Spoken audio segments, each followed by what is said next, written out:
ఈ ఫోటో చూడండి. Land mines ఉన్న ప్రదేశంలో నడుస్తున్నప్పుడు ఈ గాడిద తప్పటడుగులు వేసి అందరి చావుకి కారణం అవ్వకుండా ఉండడానికి ఈ సైనికుడు దీన్ని వీప్ పైన ఈ విధంగా వేసుకొని తీసుకెళ్లాడంట. కొన్ని సందర్భాల్లో మనల్ని మనం రక్షించుకోవడానికి మన చుట్టూ ఉన్న గాడిదల్ని సహించాల్సి వస్తుంది అని ఒక సూక్తి చెప్తూ ఈ ఫోటోని షేర్ చేస్తున్నారు. అబూ అసలు ఇందులో ఎంత నిజం ఉందో ఇప్పుడు చూద్దాం. ముందుగా ఒక రివర్స్ ఇమేజ్ సెర్చ్ ద్వారా ఈ ఫోటో 1958లో అల్జీరియాలో తీసిందని చెప్తున్న ఫేక్ హిస్టరీ హంటర్ అనే వెబ్సైట్ వారి ఆర్టికల్ ఒకటి మాకు దొరికింది. ఇందులో కనిపిస్తున్న సైనికుడు ఫ్రెంచ్ సైన్యానికి చెందిన ది ఫ్రెంచ్ ఫారెన్ లెజియన్ యొక్క 13వ డెమి బ్రిగేడ్ కి చెందినవాడు. వారు అల్జీరియాలో డ్యూటీ చేస్తున్నప్పుడు వారికి ఆకలితో అలమటిస్తున్న ఒక పిల్లగాడిది కనిపించిందట.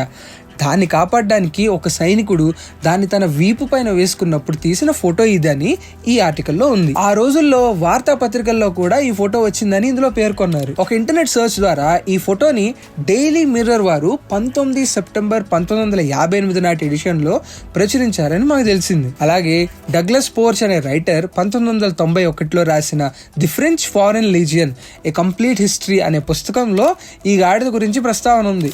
1958లో ది ఫ్రెంచ్ ఫారెన్ లెజియన్ యొక్క 13వ డెమి బ్రిగేడ్ వారు ఆకలితో అలమటిస్తున్న ఒక గాడిదను కాపాడి దానికి బాంబీ అనే పేరు పెట్టారని ఇందులో ఆయన పేర్కొన్నారు. అంతేగాని వైరల్ పోస్ట్ లో చెప్తున్నట్లు ల్యాండ్ మైన్స్ నుంచి తమను తాము రక్షించుకోవడానికి ఇలా చేయలేదు వాళ్ళు. కాబట్టి ఈ పోస్ట్ తప్పుదోవ పట్టించేలా ఉంది. ఇలాంటి కట్టుకథలపైన మీ ఒపీనియన్స్ ని కామెంట్ సెక్షన్ లో ఇప్పుడే మాతో షేర్ చేయండి.